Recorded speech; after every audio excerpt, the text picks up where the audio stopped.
Imagine for a second that you're Ford in the mid-1980s. You're not the new kid on the block, and you've been around for over 8 years by this point. Your business is booming, bolstered by the names of Shelby, the GT40, and the Mustang. Business is good, but you feel something nagging at you. You've got a good car lineup, but your European division has their sights set on rivals like Lancia, Peugeot, and Toyota. The feeling grows into desire. In the past, you were the car that took on Ferrari at Le Mans. But during this time, Rally was exploding in popularity. You dipped your toes into Group B with the RS 200. A car built for a world that vanished all too quickly. Before you could see what it was truly capable of, Group B was banned after a series of tragic accidents. But Group A remained, a new battlefield awaiting for its next icon. So, you want to compete in Group A? There is only a laundry list of problems. You don't have a robust all-wheel drive system. And although your engines are good, they're massive. And you want to prove that the Mustang isn't the only good car in your catalog. This is where the Escort RS Cosworth comes in.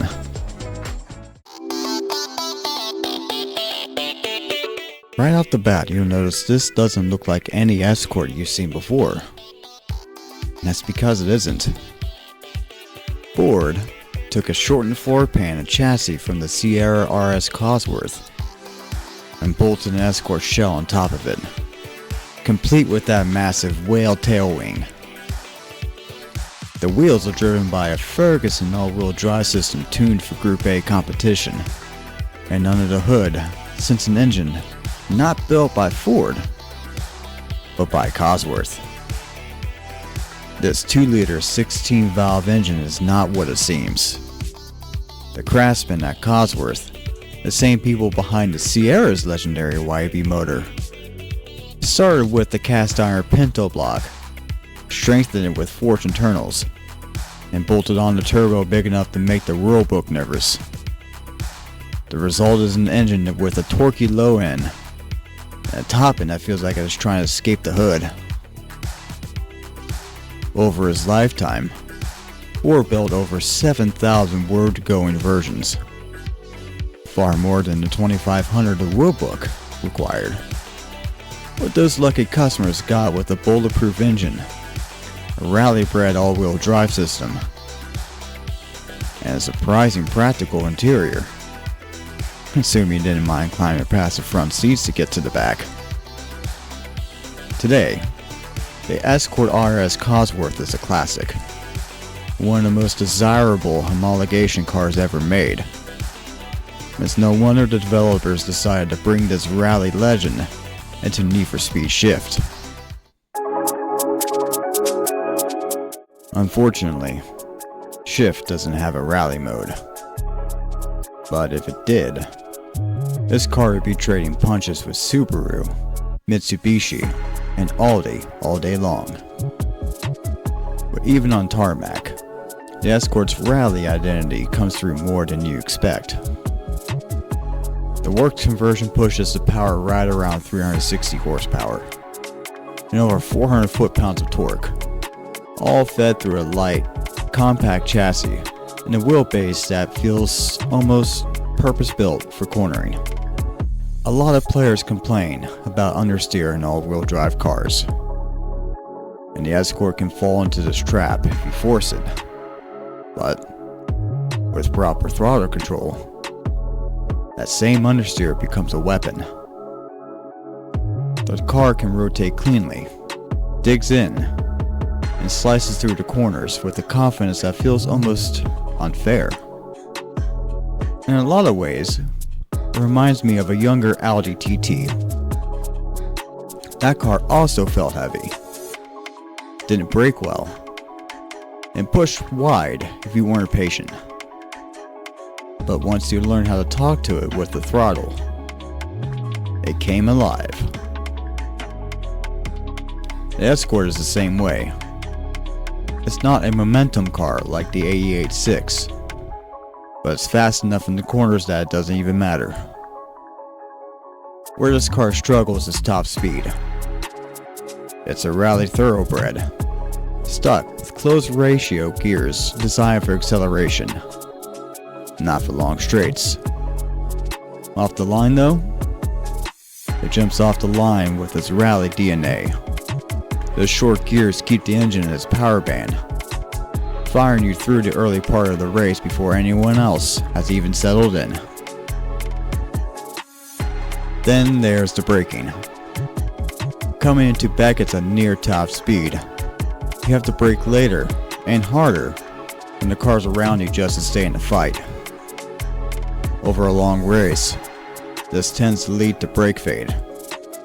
In my 10-lap run, I managed to build up a 6-second lead, but gave back 4 of it by the end. Not because the car betrayed me, but because the physics finally caught up. Even with those weaknesses, the Escort RS Cosworth is a weapon in the right hands.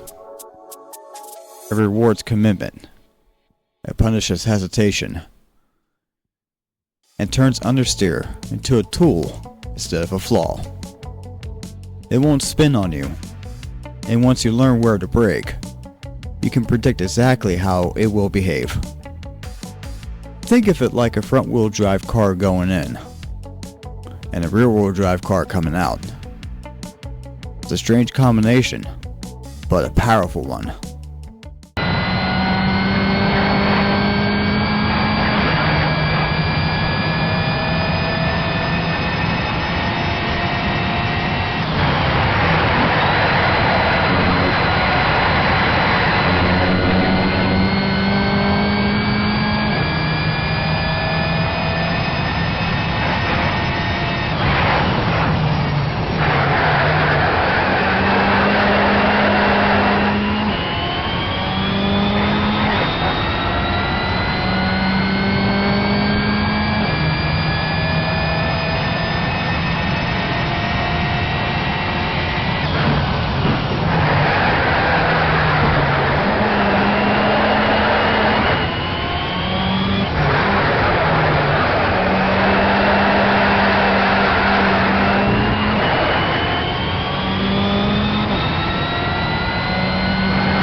Don't let its overall ranking fool you.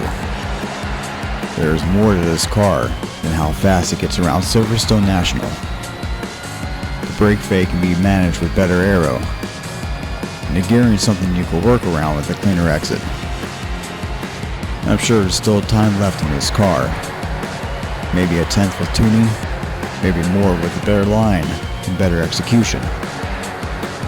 But the real story of the Cosworth isn't in the stopwatch. It's how this car feels. If you can avoid giving up too much ground on the straights, you can absolutely win races with it. It won't snap on you. It won't betray you. And once you learn where to brake, the understeer becomes predictable, almost comforting. Like I said earlier, think of it as a front-wheel drive car going in the corner, and a rear-wheel drive car coming out of it. You plant the nose, commit to the apex, and let the car pour itself straight on the exit. Once you understand this rhythm, the Escort starts to make sense. It becomes something you can trust. As always, thank you for watching. Make sure to like, comment, and subscribe if you haven't yet.